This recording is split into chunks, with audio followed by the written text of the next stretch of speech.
Hello everyone, welcome back. Here is Ali Talabi, and this is our third lesson, module 8.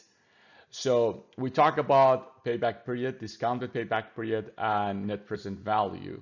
In this lesson, I'm going to introduce three other criteria which you can use in capital budgeting decisions. And these are profitability index, PI, internal rate of return, IRR, and modified internal rate of return, or MIRR.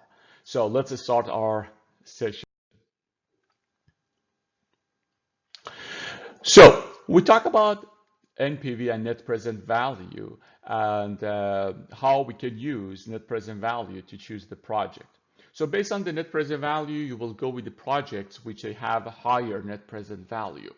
But the point here is sometimes you don't have enough money. I mentioned as long as you have money, you will choose the project as long as the project has a positive NPV. But we know investing in different projects, it requires money, cash. You need to have some cash outflow or cash outlay. What if you have capital rationing? Maybe Sally, what is the capital rationing?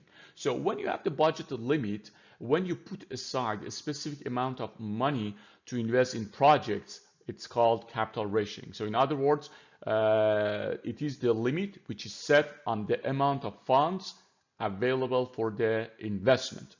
So why we have this capital rationing? There are several reasons, but two of the most common reasons are called soft rationing and hard rationing.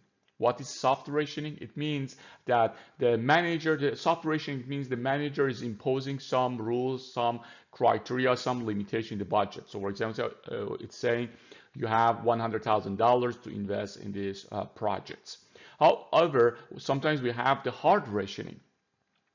This is not in the hand of or in the discretion of the manager. It's mainly imposed by the market, by the situation. For example, when we have the financial crisis like the one we had in 2008, the credit crisis we had at the time, you couldn't get access to good enough money. So it was the market which was limiting you to getting access to the money. However, the idea here is the result is same. You have a limited budget. Now, how you are going to choose the appropriate project if you don't have enough money? So using the NPV is not that appropriate because NPV is not giving you the full picture. For example, if I tell you that I have two projects, one project, so let's call that A, project A is giving you $10 NPV, net present value, and project B is giving you $100 net present value, and you have to choose one of these projects. Which one you will choose? Maybe you say, Ali, it's $100 better than $10, but maybe you are not comparing these projects. Maybe you are not comparing correctly these two projects. What do I mean by that? What if project A requires $20 investment? So let's assume the investment for project A is $20, but the investment for project B is actually $1,000. Now, maybe we are not talking about the same thing. You see, the size of the projects are not same. And what if you just have $100? That's your budget. So you see, now the picture is different now, and now you have a better idea about the project you can invest. So just by looking at the NPV, you cannot maybe make the right decision. So what we do in this case, we introduce another criteria which is capturing the initial investment as well, and it is considering based on the size of the project. We call that profitability index. Now, to explain this concept, let's look at the example we have here. So we have 5 projects here with different requirements for the cash. So 3, 5, 7, 6, 4, these are the cash outflows or the investment required for all these projects. So these, all of them are kind of 2-year projects. So they provide cash flows in year 1 and year 2. So we can calculate the NPV, net present value, at the discount rate of 10%. However, you see that I have limited budget. If I don't have any budget limit, if I don't have any capital rationing, I can go ahead and choose all of them, because all of them, they have a positive net present value. So I need to choose some of these projects. Again, I cannot use the NPV because NPV, as we mentioned, is not capturing the size of the project. So what should we do? We should use the PI. So what's the difference between the PI, the NPV? NPV, we talk about that. NPV is saying, or present value of cash inflow minus present value of the cash outflow. However, what we do here, the PI is dividing the present value of cash inflows by the present value of cash outflow. So in other words, you are using a ratio. You are comparing the cash inflows with the cash outflows in the form of ratio. And we know ratios are providing better approach than just the pure dollar amount or the number. So the argument is saying you are looking for the higher PI, but this time your minimum PI should be 1. Why? Because 1, it means the present value of cash inflows and the present value of cash outflows are same or equal. So you will reject any project which has the PI less than 1, and you will accept the project which has the higher PI, higher than 1. That's the argument here. However, again, you can compare 1.5 with 1.4. Why? Because you already captured the initial investment. For example, if a project has the PI of 1.5, it means for each dollar you invested in the project, you are getting out $1.50. So you are capturing the size of the project. Now, let's look at the example we talked earlier. So you can calculate the PI for these 5 projects. Now it gives you a better idea. Here is the NPV we talk about, net present value. Now, when it comes to PI, I mentioned you are adding the present value of cash. You are dividing the present value of cash inflows to present value of cash outflow. So let's divide for project A 4 by 3, and you get the PI, which is 1.33. Let's divide for project B 6 to 5, you get 1.20, and so on and so forth. And then you can compare these numbers together. Now it's more realistic to compare these numbers because you captured the initial investment, you captured the size of the project. So you start with the highest possible PI if you have a limited budget. Let's assume you have just $20 here and you want just to invest based on the PI. So you go ahead and start with the highest PI. So which project has the highest PI? Project C. So you choose project C. So how much you need to invest when it comes to project C? You're saying it's $7. So you are investing $7 out of your $20 on this project. Next, you see projects D and A, they both have the same PI, which is 1.33. So you can choose both projects. So they both get the second rank, projects A and D. So project A required $3, project D required $6. So far you spent $16 here, correct? But still you have money, so you have $4 left. You look at another projects in order, you will see project E. Project E has ranked as a 4th project in terms of the PI. The PI is 1.25. How much money you need? You see $4. So I'm spending whatever I have here. It gives me $20 and I stop here. Yes, still I have another project which is project B. Project B still has the PI greater than 1, which means the NPV is positive, but I don't have money left for project B. So longest story short, the idea here is if you have capital rationing, if you have limited budget, for sure it's better to go with PI instead of NPV because it provides you a better picture. It captures the project size.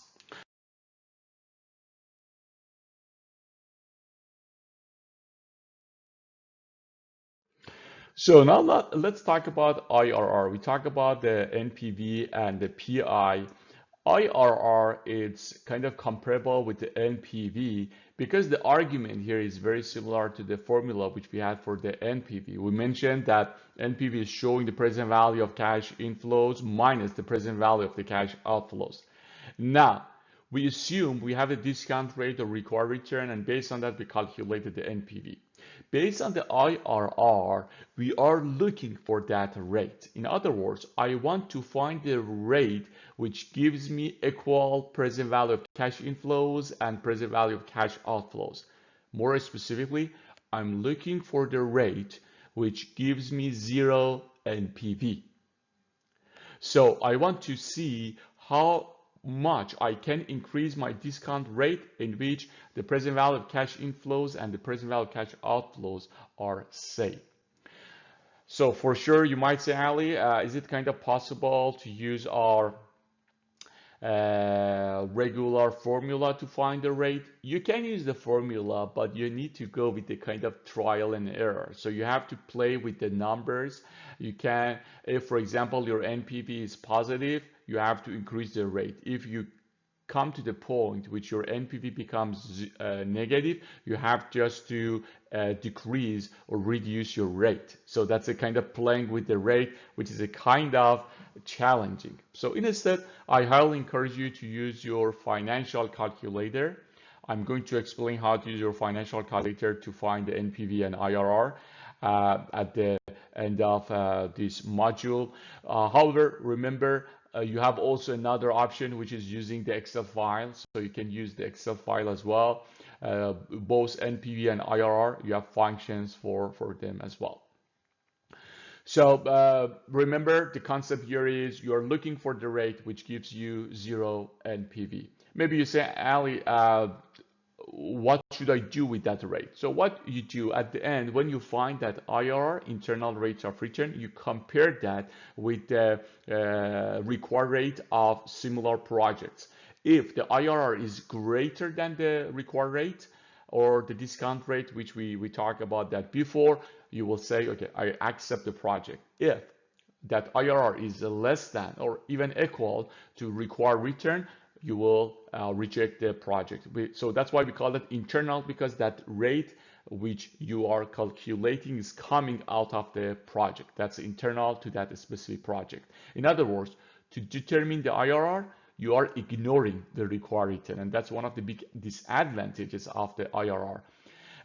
We have more than one disadvantage for IRR. One of the major issues which we have with IRR is the issue of multiple IRR. In some projects, you will see that you have more than one IRR, and this happens when the sign of cash flow is changing more than once. What do I mean by that? It means you are going from cash outflow to inflow, and again from cash inflow to outflow. So if this happens, you will have the issue of multiple IRR. Again, if the sign of cash flows is changing more than once, you will have multiple IRR. So in this case, you cannot use the IRR. You need to use the NPV, PI, or something which we call MIRR. So I mentioned that IRR has some issues which we have to be aware of. One of the issues is mainly related to mutually exclusive projects. So we learned that mutually exclusive projects, it means you need to choose one project out of several projects you have. Now let's look at this example. Let's assume you have two projects, A and B. So with these cash flows, both are kind of, so project A is a 1-year project, project B is a 3-year project. Both they require same amount, $350 investment.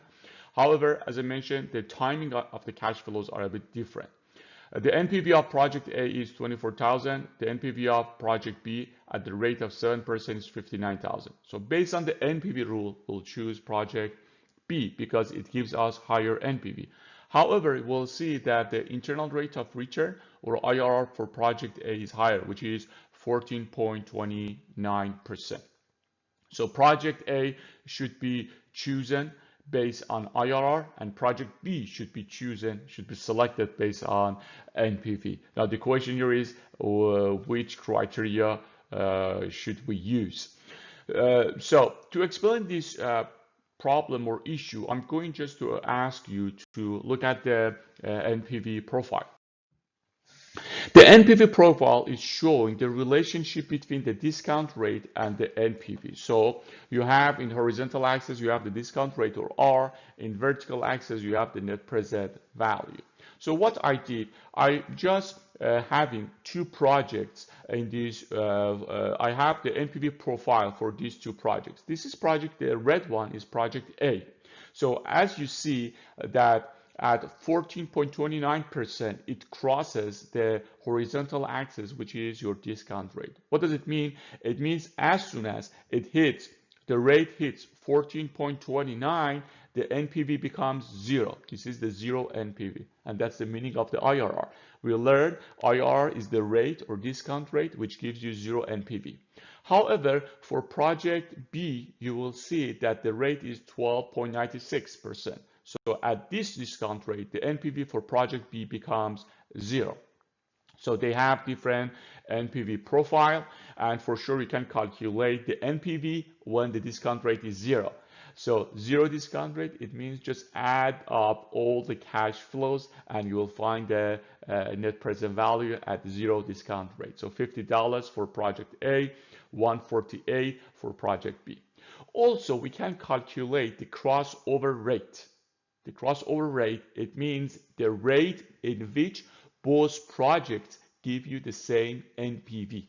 And this rate is just about 12%, 12.26%. Maybe you ask, Ali, how I can calculate that? There are many apps which you can use, many online websites which you can use, give you this crossover rates. Or if you're interested, you can play with the rates in which, and for sure I'm talking about using Excel file, and it gives you the crossover rate.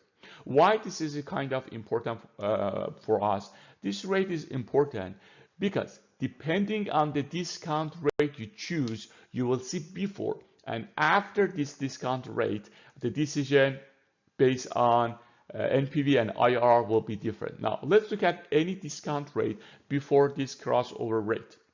So you see, before 12.26, what's happening? The project B gives you higher NPV. So any point before that, you will see that since the NPV of project B is greater than the NPV of project A, you will choose project B. Why again? Because the NPV for B is greater than NPV for A, and you will choose that. What about the IRR? IRR, I mentioned that's insensitive to the discount rate. For this project, if you look, the IRR for project A is always greater than the IRR for project B. For project A, it's 14.29. For project B, is 12.96. So it always gives you the higher IRR. A gives you higher, which means you will choose A. So based on the IRR rule, you will choose A. However, based on the NPV rule, if the discount rate is less than the crossover point or the crossover rate, you will choose B. Now, that's the point. You see, you have the conflict. NPV is telling you to choose B. IRR is telling you to choose A. Which one you will choose? That's the point. If you have this type of conflict, you should go with NPV. For any rate which is greater than the crossover rate, 12.26, you don't have that issue. And specifically, I'm talking about the positive side, so let's just ignore the negative side because we assume the NPV should be positive. Anyway, for any rate which is greater than the crossover rate, which is 12.26, you see the NPV is telling us to choose A over B. Why? Because the NPV of A is greater than the NPV of B. You see this is about, the red line is about the blue one, which still IRR is telling us the same thing. So you notice that when the discount rate is greater than the crossover rate, we don't have the conflict between NPV and IRR. The conflict happens when your discount rate is less than the crossover rate. So again, if you have this conflict, NPV is the preferred approach. So we talk about some issues which are related to using IRR. One of the most common one is when you have non-normal or non-conventional cash flows. What do I mean by that? I mean when the cash flow sign is changing more than once. Okay, let me just give you a very simple example. So let's assume you have a project.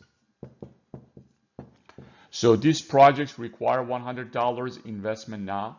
You will receive $200 1 year from now. You need to reinvest another $50 2 years from now. So that's negative, and you will get back, let's say, $70 by the end of year 3. So what's happening? The cash flow is changing the sign once here. So from negative cash outflow to cash inflow, so one change. Here, there is another change from positive to negative, so that's the second change. And finally, you have the third change, which is happening between years 2 and 3. So in this case, this project will generate more than one IRR, so which we call multiple IRR. So the question here is which IRR you should choose or use? None. In this case, you cannot use IRR. Either you have to go and use NPV or PI, or we can go with the upgraded version of IRR, which is called modified IRR. So let's see how MIRR or modified IRR works. So you remember when we use IRR, one of the major issues was we ignored the discount rate. So in MIRR, actually we include the discount rate. We use that discount rate or the required rate to find the present value of cash outflows. And we use the same rate to find the future value of cash inflows. This is a 3-step process. First, you need to find the present value of cash outflows using that required return given in the project. Then you will use the future value of cash inflows, and future value, it means compounding. So you compound all the cash inflows with the required return. In the third or final step, your goal here is to find a rate which gives you the same present value of cash outflows and same as the present value of all cash inflows. So in other words, your goal here is just to discount all these cash inflows to the rate which gives you the same present value. So let me give you a very quick example here. So let's assume you calculated all the cash outflow. The present value of cash outflows is $100. So for sure that's a cash outflow, so that's $100. And you calculated the future value of all cash inflows. So you found future value of the cash inflows, and this gives you $300 3 years from now. What is your goal? My goal here is to find the discount rate. Be careful here. To find the discount rate in which the present value of these $200 is same as $100. In other words, that's my goal. I want to see what is the rate in which I need to divide this $200, and remember this is for 3-year periods, so it should be 3, which gives me exactly $100. So by using this, you can find the R, which is actually the modified internal rate of return. So you will use this to find the discount rate, which gives you same numbers here. So this is better than IRR because you won't have the issue of multiple IRRs, you won't have the issue of the conflict. So what will happen, as long as this MIRR is greater than your required return or the rate you were looking for, you will choose this. So if this is greater than the R, you will accept the project, otherwise you will reject it. So that's it for today. Thank you very much. Have a wonderful day. And the last lesson, I will talk about some issues or problems, some interesting issues which are related to the capital budgeting. And finally, we'll go with the Q&A. Talk to you soon. Here is Ali Talibi. Take care. Bye.